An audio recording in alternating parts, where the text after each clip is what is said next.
तुम्हारे खत में नया एक सलाम किसका था? तुम्हारे खत में नया एक सलाम किसका था? न था रकीब तो आखिर वो नाम किसका था? सलाम, नमस्ते, सत श्री अकाल। मैं हूं आपके साथ हर्षिता मिश्रा और आप देख रहे हैं टाइम स्पेन।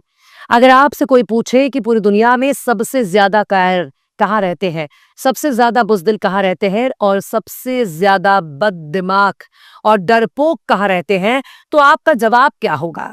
ये बड़ा ही मुश्किल सवाल है कि एक साथ इतनी बड़ी तादाद में कायर, बुज़दिल, बददिमाग और डरपोक कहाँ मिलेंगे।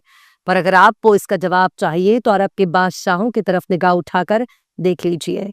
यकीन मानिए, दुनिया के इतिहास में बुज़दिली, कायरता और डरपोक का खिताब अरब के माथे पर लग चुका है, जिसकी बागडोर अरब के बादशाह संभाल रहे हैं, जिनके पास बकवास और खोखली धमकियों के अलावा एक ऐसा बम है जिसके फटने से सिर्फ और सिर्फ मुसलमानों का मजाक बन सकता है।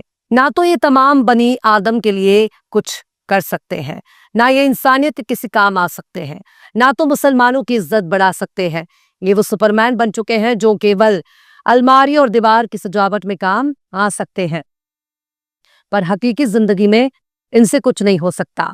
इजराइल के वजीर आजम बेन्यामिन नेतन्याहू ने ग्रेटर इजराइल बनाने का अपना मिशन दुनिया के सामने जाहिर कर दिया और बता दिया कि मिस्र भी हमारा होगा, लेबनान भी हमारा होगा, उर्दन यानी जॉर्डन भी हमारा होगा, सीरिया भी हमारा होगा, इराक भी हमारा होने जा रहा है, सऊदी अरब भी अब हमारा हो जाएगा। पर अरब पिचकारी में निंदा घोलकर नेतन्याहू को डराने की कोशिश कर रहे हैं। रुई का फहा बनाकर ये नेतन्याहू पर फेंक रहे हैं, धमकी दे रहे हैं, चुनौती दे रहे हैं, चेतावनी दे रहे हैं और तो और सबसे ज्यादा निंदा कर रहे हैं। पर इजराइल ने इनकी धमकी, चेतावनी, चुनौती और निंदा का अचार डाल दिया। नेतन्याहू ने इनकी निंदा की बत्ती बनाकर हवा में लहरा दिया और ये डरपोक बुज़दिल कायरों का जमात एक साथ बैठकर टुकुर टुकुर ताक रही है।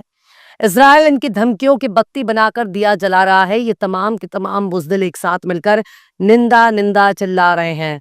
एक तरफ इजराइल छाती ठोक कर ग्रेटर इजराइल बनाने के अपने मिशन की जानकारी पूरी दुनिया को दे रहा है।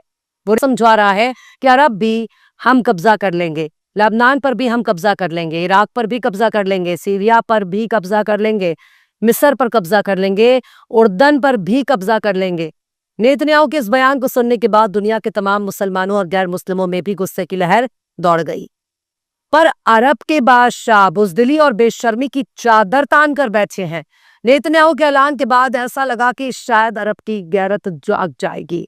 ये तलवार उठाकर नाचना बंद कर देंगे, बम, गोली, बारूद, फाइटर जेट लेकर इजराइल से बदला लेंगे। पर ये तो इतने बड़े डरपोक साबित हुए कि पूछो ही मत। ये इजराइल के वजीर आजम पर निंदा बम गिरा रहे हैं, इजराइल की निंदा कर रहे हैं और इजराइल इनके निंदा बम को हवा में उछाल रहा है। इन अरब बुज़दिल बादशाहों से पूछना चाहिए कि तुम्हारे इस निंदा बम से इजराइल का क्या बिगड़ने वाला है? तुम्हारी इन खोखली धमकियों से इजराइल का क्या बिगड़ने वाला है? तुम नेतन्याहू और इजराइल का क्या उखाड़ सकते हो?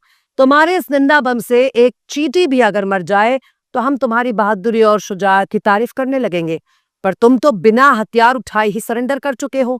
एक काम करो, अब सूट सलवार पहन लो, बिकनी पहन लो और अमेरिका इजराइल के सामने उछल उछल कर ताली पीटो। तुम इजराइल को क्या सबक सिखाओगे?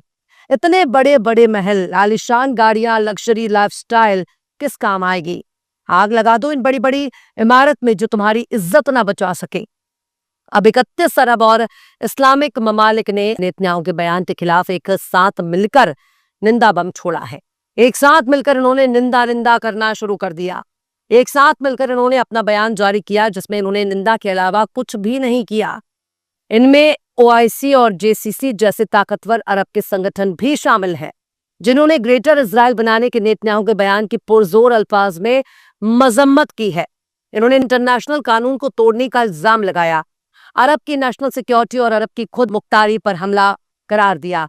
इसराइल की इस हरकत को कॉलोनियल प्रोग्राम करार दिया है। ये उस इंटरनेशनल कानून के लिए बोल रहे हैं जिससे इजराइल ठेंगे पर रखता है।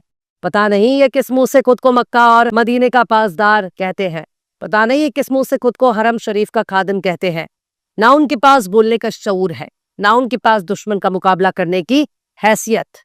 ये सिर्फ बकरे की मंदी खा सकते हैं, ऊंट का गोश्त खा सकते हैं, शहद चाट सकते हैं, कमर हिला सकते हैं, पर इजराइल का मुकाबला करने के लिए इनके जिस्म में ताकत नहीं रही। जो कौम अमेरिका के कदमों में अपनी खुद मुख्तारी, अपनी इज्जत वकार को लुटा चुकी हो, इससे ज्यादा उम्मीद करना ही बेमानी है। ये बार बार इंटरनेशनल कानून की खिलाफ वर्जी की बात कर रहे हैं, जिस इंटरनेशनल कानून को खुद अमेरिका नहीं मान रहा, इजराइल नहीं मान रहा। अरब और इस्लामिक ममालिक का बयान ये बताने के लिए काफी है कि ये सिर्फ एक कोरम पूरा किया जा रहा है। ऐसा लगता है कि सब कुछ पहले से फिक्स है, दुनिया को बस एक पिक्चर दिखाई जा रही है। इन सब का डायरेक्टर अमेरिका है।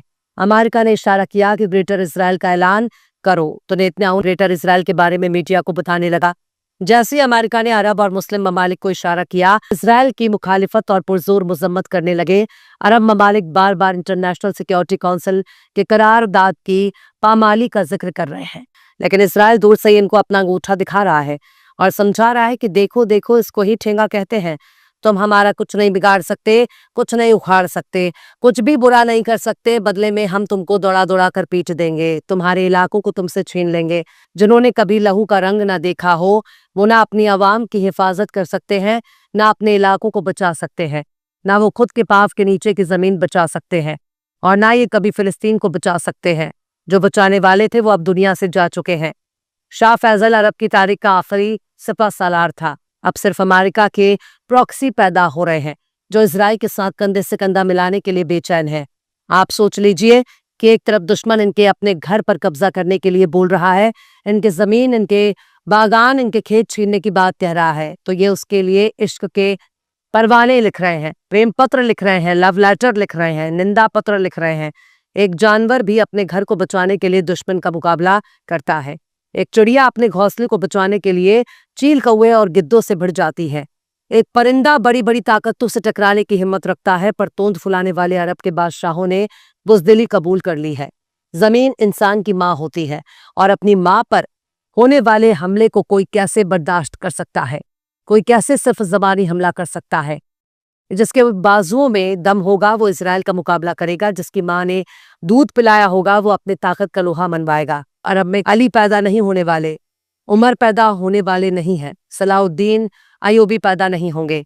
शायद पैगंबर आजम का कौल अब पूरा होने के करीब पहुंच चुका है, जिसमें अरब की बर्बादियों का जिक्र किया गया है, और अरब अपनी तबाही और बर्बादी के बिल्कुल नजदीक पहुंच चुका है। अभी अगर अरब वालों ने नाराए हैदरी नहीं लगाया तो यकीन मानिए अरब में किसी का वजूद बाकी नहीं रहेगा, क्योंकि निंदा अब कायरो और बुज़दिलों की निशानी बन चुकी है। निंदा कौड़ियों की पहचान बन चुकी है, क्योंकि जिनको कुछ नहीं आता, जो कुछ नहीं कर सकते, वो सिर्फ निंदा कर सकते हैं। बहरहाल चलते चलते आखिर में अमीर मिनाई ने भी क्या खूब फरमाया है, तीर खाने की हवस है तो जिगर पैदा कर, तीर खाने की हवस है तो जिगर पैदा कर, सरफरोशी की तमन्ना है तो सर पैदा कर। फिलहाल इस खबर में बस इतना ही। इस पूरी खबर को शम्स तबरेज ने लिखा है, जिन्हें आप ट्विटर पर भी फॉलो कर सकते हैं। ट्विटर हैंडल है @शम्स तबरेज काजी। ये वीडियो आपको कैसा लगा कमेंट बॉक्स में जरूर से बताइएगा। वीडियो पसंद आए तो लाइक करें, शेयर करें, और बेबाक निष्पक्ष स्वतंत्र पत्रकारिता को सपोर्ट करने के लिए आप हमारे चैनल टाइम्स मेल को जरूर से सब्सक्राइब करें, और हाँ, बेल आइकन की घंटी वाली बटन भी आप जरूर से दबा दें, ताकि आपको हमारे आने वाले नए वीडियो की नोटिफिकेशन फौरन ही मिल जाए। फिर मिलते हैं किसी और वीडियो में एक नई खबर के साथ। हर्षिता मिश्रा को दीजिए इजाजत। जय हिंद। अगर अभी तक आपने हमारे चैनल टाइम्स मेल को सब्सक्राइब नहीं किया है तो जल्दी से सब्सक्राइब कर दें और बेल आइकन भी प्रेस कर दें।